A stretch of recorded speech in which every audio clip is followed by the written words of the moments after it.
자, 겠습니다. 이제 기타 건축 제안 하겠습니다. 페이지 121페이지입니다. 기타 건축 제안. 자, 대지가 용도 지역, 용도 지구, 용도구에 걸칠 때의 조치란 부분이 있네요. 이것도 지문에 한번 나온 적이 있었죠.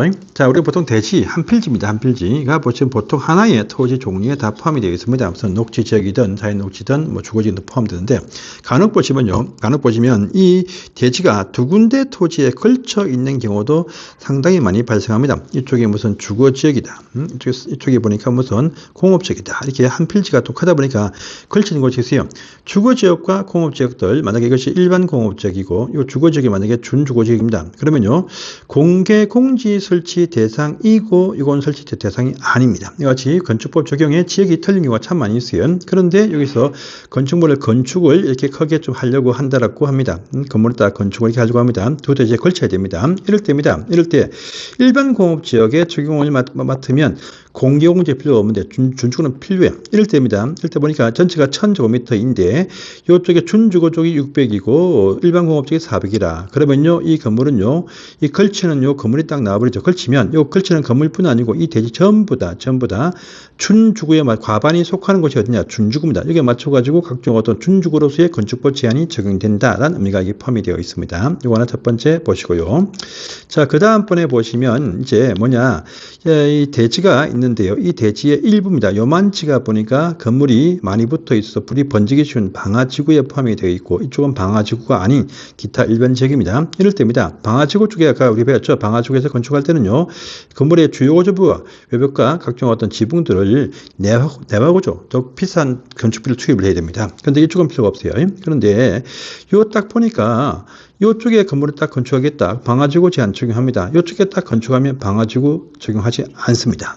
방화지구는요, 이 걸칠 때만 건물이 여기 딱 걸치네요. 이 걸치는 건물이 나올 때만 요 건물 전부 다 방화지구 제한 적용합니다. 걸치지야 이 방화지구 안에 안 걸쳐 있다. 아닌 것은 적용하지 않고 걸치는 것은 적용합니다. 근데 요 걸치는 건물이 딱 나와버리면 이 걸치는 건물은 전부 다 방화지구 제한 받는다. 이 말은요, 그 건물만 전부 방화지구 제한 받지 나머지 이쪽에서 부속 건물 지을 때는 방화지구 제한 받지 않는다란 말이죠. 아까 일반적인 대지에 걸칠 때는 과반이 속하는 쪽에 전부 다 적용하지만 방화지구라는 것은요, 걸치는 건물만 방화지구 제한하고 요 안에 포함이 되어지면 방화지구 제한 적용하지 나머지 이쪽 편은 방화지구 제한 적용하지 않겠다는 의미가 여기 포함이 되었으니까 요게 두 가지만 딱 봐주십시오. 자, 그리고 보시고요. 이제 높이 제한 이런 것이 또 등장을 합니다. 높이 제한 참 중요하죠. 높이 제한 크게 보시면요, 세 가지가 있다 이렇게 구분하시면 됩니다. 가로구역, 도로 둘러싸여 있는 그 구역별로 설정이 되어진 높이 제한이 첫 번째 나오고, 또 두 번째 보시면요, 1조 등제한 보시면 순수한 1조 햇빛 받는 1조 보호를 위한 또 높이 제한이 있고요. 또 이것도 적용받지만 따로 공동주택만의 사생활 침해 방지를 위한 또 높이 제한에서 다음 페이지에 이어서 세 가지가 등장을 합니다. 그래서 이 사항들을 하나씩 살펴보도록 하겠습니다. 1조 제한을 보겠습니다. 자, 첫 번째 보시면 가로구역 별로의 건축물 높이 제한이 나옵니다. 가로구역 하면 아시죠, 여러분들? 도로 형성이 되어서 도로 사이에 형성이 되어진 일단의 토지가 가로구역이다 이렇게 하시면 되겠습니다. 그래서 이 가로구역별로 높이가 지정이 되어서 높이가 제한되기도 합니다. 그런데 자, 필요할 때 보시면 그 지역의 허가권자가 가로구역별로 해서 높이를 지정해서 공고하면 그 안에서는 모든 건물들 이 높이를 초과할 수가 없다라고 합니다. 실제 보시면요, 구청 단위로 하지 않고 서울시 등의 큰 도시만 이것이 나와요. 서울시, 인천시, 또 부산시, 광주시 이런 큰 광역시급에서만 있지 일반적인 시군에서는 없습니다. 거의 없어요. 아예 없습니다. 자, 그런데 같은 구역에서도 보시면 요 구역이지만 요쪽 구역 안에서 보시면 무슨 아파트는 높이가 100m, 또 오피스텔 같은 경우는 80m, 근린생활시설 상가 건물도 높이가 50m 이렇게 건물 용도별로 그 높이를 다르게 정할 수도 있습니다. 자, 또 보통은요, 서울특별시, 인천광역시장들이 거의 대부분 지정합니다. 밑에 보시면 있죠? 3번 상에 보시면 이 서울특별시나 인천광역시장 등은요, 필요할 때 그 지방 조례로 조례로 높이를 정할 수 있다 해서요. 실제 서울시나 인천시 가보시면 가로구역별 높이 제한을 위한 조례가 다 발표가 되어져 있습니다. 그런데 그 외에 저기 어디입니까? 저기 구청당에서는 발표를 아예 안 해요. 그래서 밑에 2번 상이 나오죠. 이 특별시, 광역시가 보통 다 지정하는데 그러면요 밑에 있는 구청장들이 아주 주민들 민원을 많이 받습니다. 그러니까 이제 요 시군구청장은 요 지정이 되어진 그 높이에 대해서 필요하다 판단되어지면요 심의 거쳐가지고 좀 더 낮춘다.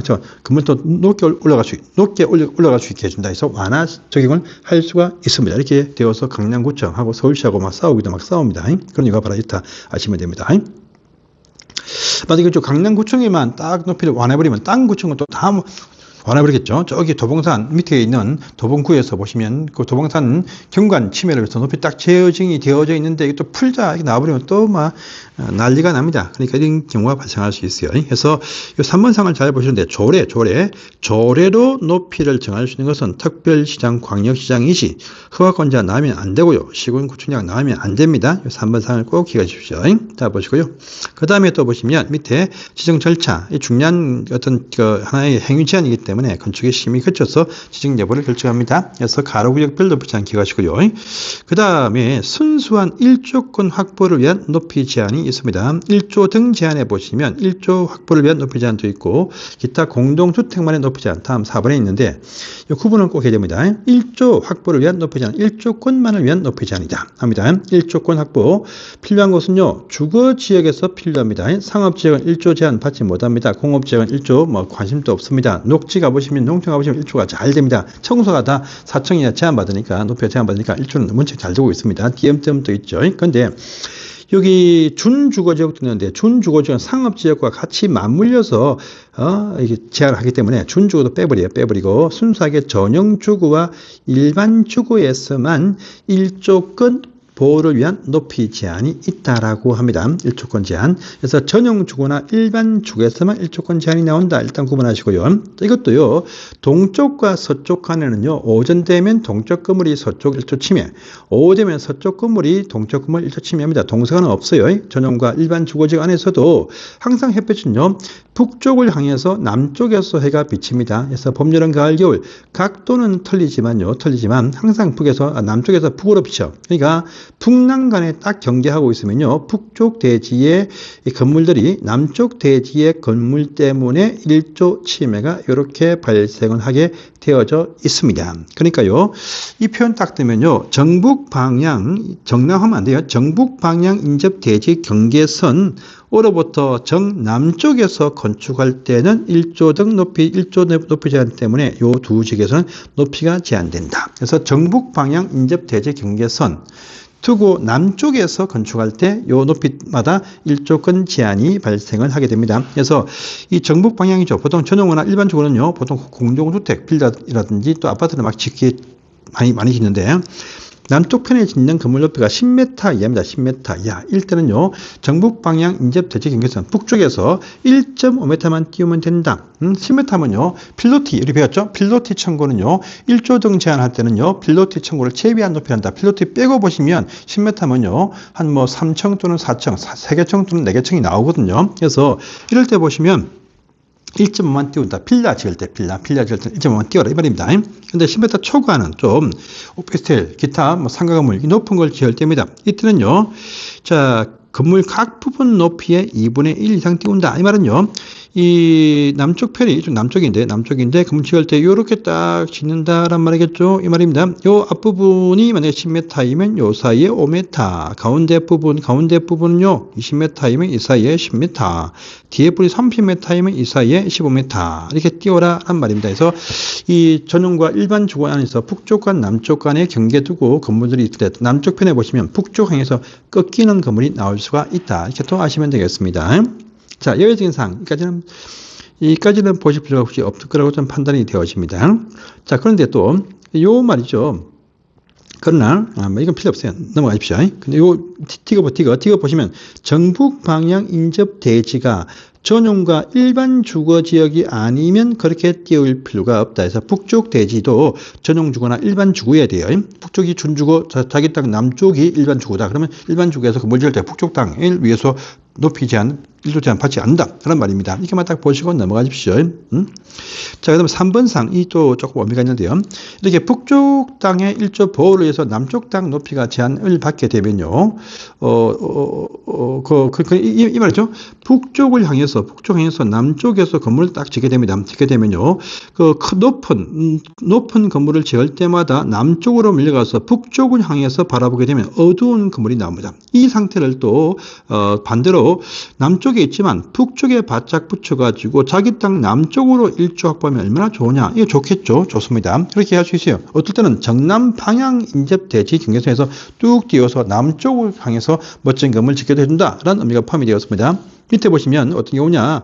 기역, 니은, 지읒 잘 보세요. 큰 거대한 사업들 하죠. 큰 거대한 사업들 할 때는요. 아예 개발 계획을 세울 때부터 실시계획을 세울 때부터 상생 건축 계획을 세울 때부터 전부 다 모든 필지의 택지에서 건물들을 북쪽에 배치하게 함으로써 남쪽으로 향하는 그런 식의 장소를 만들 수 있다. 큰 사업하면 가능하다는 말입니다. 자, 또 우리가 1조라는 것은요. 사람들의 1조가 아닙니다. 건축물 안에 있는 사람의 1조야. 북쪽 대지에 건축을 못하는 땅입니다. 1조 제한 것이 없어요. 건물이 딱 지어질 수 있고 이 건물 속에 있는 그림자가 생긴다. 이걸 막기 위해서야. 북쪽에 건축을 못하는 땅이네요. 건축을 못하는 땅. 북쪽, 그러니까 남쪽이 일반 또는 전용 주거지인데 북쪽이 딱 보니까 뭐 도로야, 또 요 공원이야, 하천이야. 그러면요.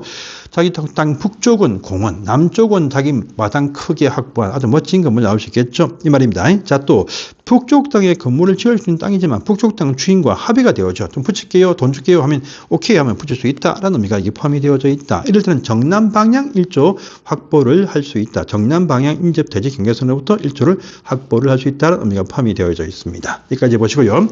자, 기타 1조 등 확보를 위한 제한 중에서도 사생활 보호를 위한 공동주택 높이 제한이 다음 페이지에 있는데 이건 다음 시간에 보도록 하겠습니다.